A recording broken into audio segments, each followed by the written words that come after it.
Okay, more unpublished poems. I think it's funny what a terrible job I'm doing of reading these poems, but it's not really the point. The point is just to get them out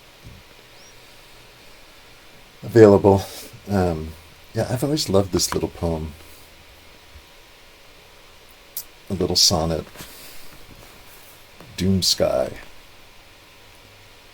The clouds reel across the sky like a crowd stumbling across a field, hurried up here by the latest weather, the warm, moist air bleeding into the cold, and frantic with horrible pleasure. The children on the playground squeal as they hang upon the metal wheel, their legs flying out behind them. The rustle of leaves in the panicking trees sounds like a darkened whisper. A mother of infertility twins, absorbed in a text on her phone, says to her sons, who are too far to hear, we had better be heading home.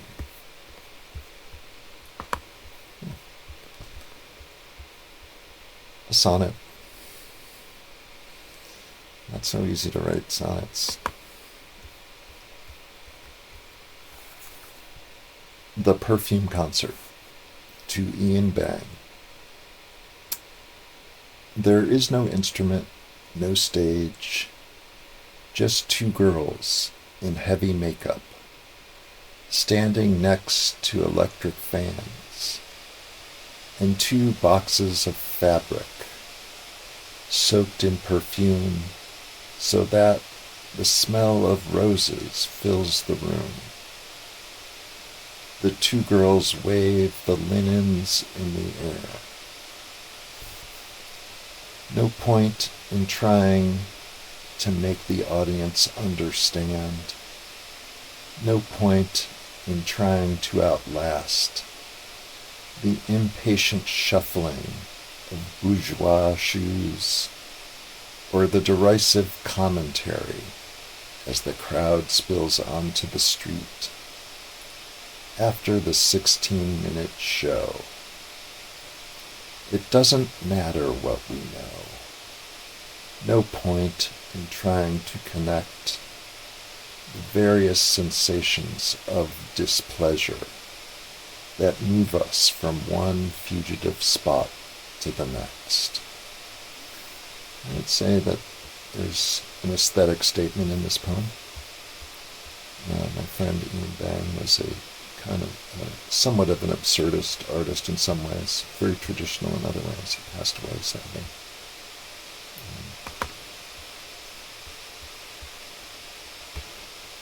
This is a poem that is based upon a poem which is based upon a poem. The original being, of course, Keats' last sonnet. Bright Star.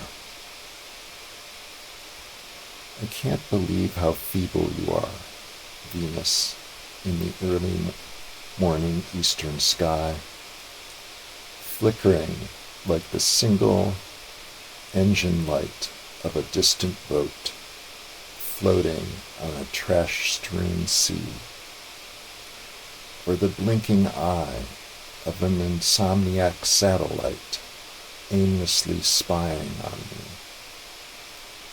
No matter how far you have drifted, or from what alien time-worn shore, I cannot track your progress.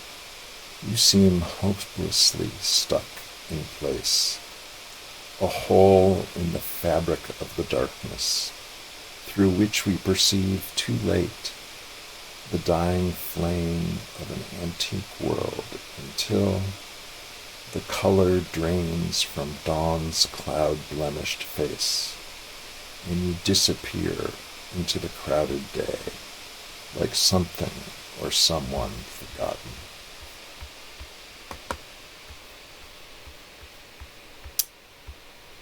This is a weird one. Not sure about this one. Crybaby Scientist. The bandwidth is clogged, and your message cannot arrive. Yet I keep clicking the button that is not a button, trying to survive my own impatience.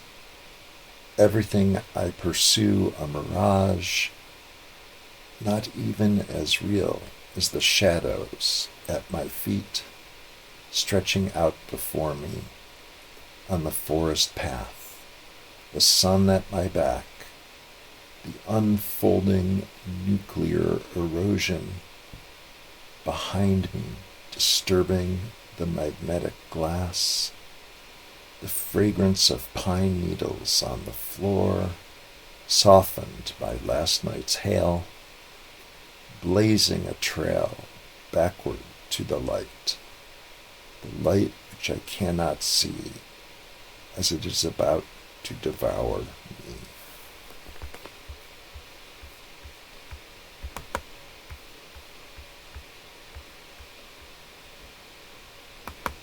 These two were written about the same time. Daylight Satellite. So tired, I almost didn't see. The half-moon tucked like a well-thumbed coin in the pocket of the sky. In a cartouche of clouds, a sediment plume obscuring the waking face. And scrawled on the blank scroll of it all in disappearing ink, there are no satellites but those of memory.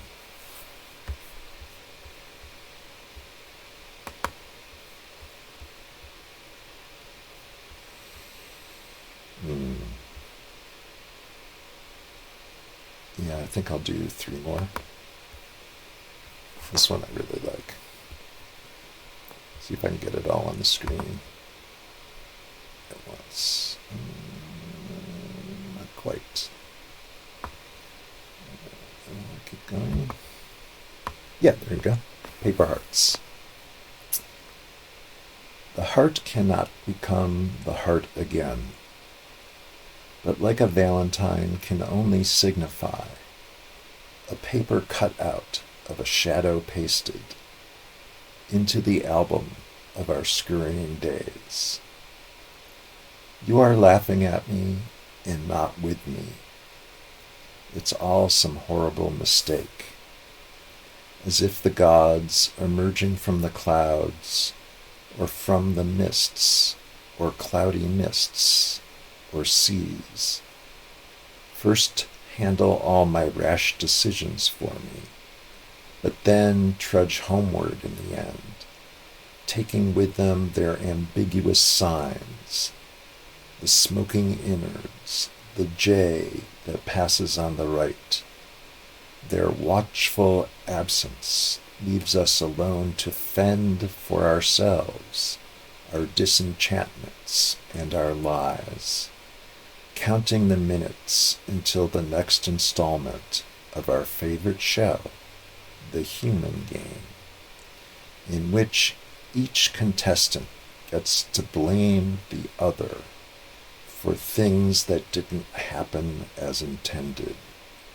And each one gets a prize and consolation, the daughter of a priest enduring shame, a wooden decoy duck that has been passed from generation to generation untouched. All of this is what now counts as luck, the distant clanging of a bell, just as I happen to look up and see your face, your features scrambling in confusion, as if you could no longer tell what it was you were hoping I might say.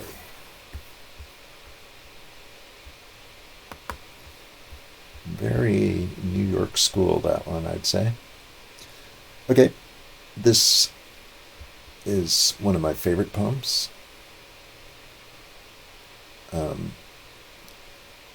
Never got published. I think I know why. It touches some touchy subjects, as many of my poems do. I don't blink. I walk right up and I poke it. La Chevy Nova. When, in the middle of my life, I park my car at the edge of the city woods, the rain tapping its smog-stained fingers on the dirty hood of my 20-year-old Chevrolet,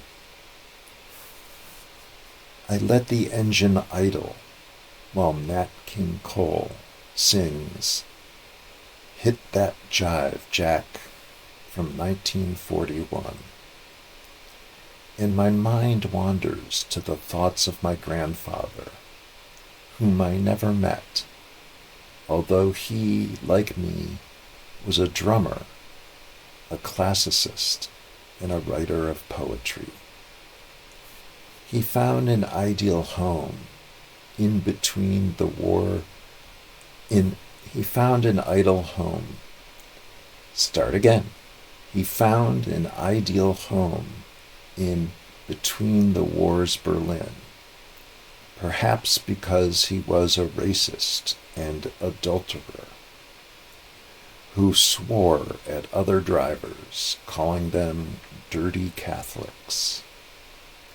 He died in Teaneck when he was 55 of a heart attack, the result of too much everything, discovered frozen at the wheel of his old Chevy outside his mistress's den, just as I sit, listening to the jumping bebop of the radio broadcast, wondering if the rain, like a ghostly grace, will wash away my ancient sins, until I find myself tapping my fingers in time to the rockin' rhythm, just grateful enough just to be alive.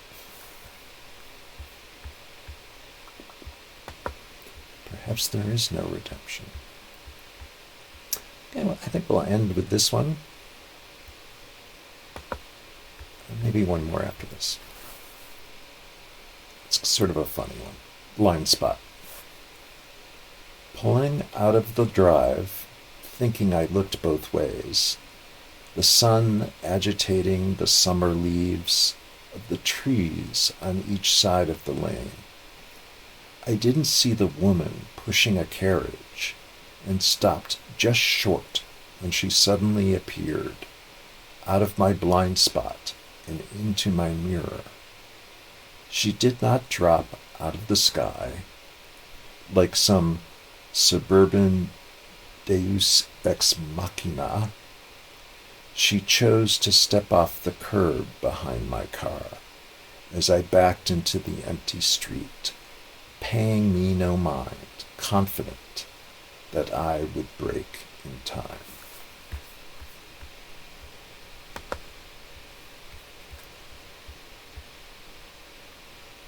Yeah. This will be the last one for this batch. Mental telegraphy again. When my father stands next to my bed and gently shakes me by the shoulder so that I will listen to what he has already said, it may just be coincidence, but that's not what really matters. Things aren't as bad as you imagine. I don't want you to worry, he says, as if I had asked him a question 20 years ago that he only now thought to answer.